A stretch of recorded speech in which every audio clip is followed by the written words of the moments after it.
Nothing bothered me at the time. Everything was a new adventure. You know what I mean? That's the way I looked at it. Hey, I'm learning something every day. I'm meeting people. I'm having a good time, you know? And I always loved the water. Well, I'll tell you, I lived in Peabody. I was still at home. And worked at, led the shop part-time, helping doing this as a family. And father had a farm, we did this and that work. And I heard the radio come over the flash, the Japanese just bombed Pearl Harbor. I said, I don't believe it. Am I hearing right? I was talking to my brother. He said, yeah. I said, Jesus Christ. I said, so I started listening, all the news flashes and everything. I said, they want volunteers, this and that, Navy. I said, I think I'd join the Navy. Well, I'll tell you, I did a lot of fishing when I was young, having a boat. And I got more or less associated with boats and ships, you know what I mean? So I said, hey, I got some experience on the water.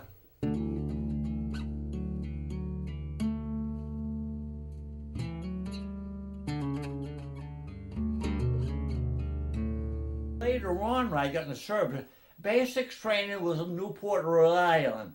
They had a place. I didn't go there. I went in the Navy. They didn't have no uniforms for me. It was that early. 1941, December 15th, a week after Pearl Harbor. And then I went up to Lockwood Base in East Boston. They put me on as a telephone operator at nights with the place, and and then I worked in the galley, and we used to get fresh milk in those big milk containers, everything you wanted to eat, and the best of food in the Navy, Then I volunteered for a destroyer, the submarine German sub down the Cape. So I volunteered to go on there as a gunner's mate, pointed on it. So I did that, and I came back. And I stood in Lockwood Basin for a while. They got shipped to Portland, Maine. That's when we took over that private yacht from Phillips, So when you're out on patrol, we almost got rammed by a tanker one night while we were on patrol. Oh yeah, Portland, Maine. I was on watch on the bow. You're supposed to give 2 long blasts and 2 short ones. Let them know where you are, and then they repeat back where they are. Yeah, but they didn't do it. They were flying by. They were empty. They got rid of their load, and they were empty. It's like a city block, a big shadow coming. I'm looking, and I'm about, say, 30 or 40 feet away from us. This is during the winter. So that was a scary experience. After Portland, Maine, I went to the West Coast. And they sent us down to Long Beach, California for aerial guns, planes flying, and we had the guns trying to shoot them down. And you shoot ahead of the plane. You know what I mean? Yeah, you don't shoot right at it, you shoot ahead of it. Strapped us in these big anti-aircraft guns. And we did that. Then we went to firefighting school and everything, and training, you know what I mean? Then we went to jiu-jitsu class with the Marines up in California, San Diego. And they put me in a stall where Seabiscuit was.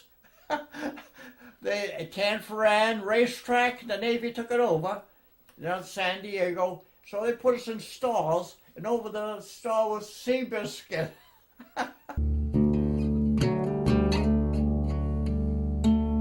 I'll tell you what happened. When you go to the West Coast, they take pictures of you with an ID card. So he had 2 or 3 of them, I said, he gave me one. I said, what are you going to do with the other ones? He got rid of me.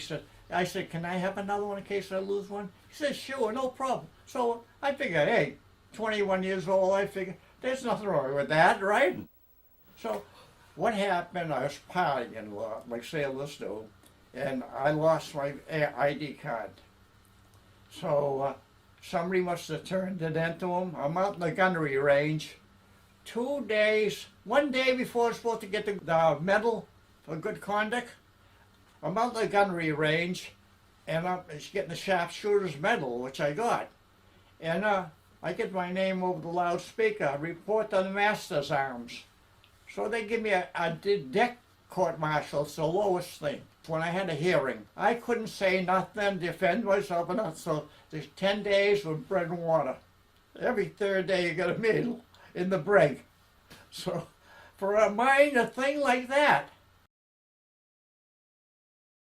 And then I got shipped out to Okinawa. So we were on a transport to Hawaii, and they wouldn't let us go ashore because there's still dead bodies floating around. So we went to Guam, Saipan, and Weetok, and we landed on Okinawa at night. They put a rope ladder, we went over the side into a smaller boat that took us ashore, and we had green uniforms and ponchos, so we had to sleep on the beach for the night because they didn't have all the Quonset huts or anything up, you know. It was a desolated island, like, until they built it up.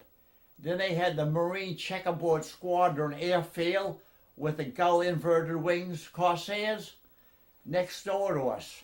And they used to go on a raid every morning over our area. You didn't get new, they didn't tell you what's going on. Oh, you weren't supposed to know what's going on. You just learned, keep your mouth shut and take orders. That's a Navy one. Going on Liberty, meeting girls and everything, and partying and all that. Hey, this is a life. Look what I was missing.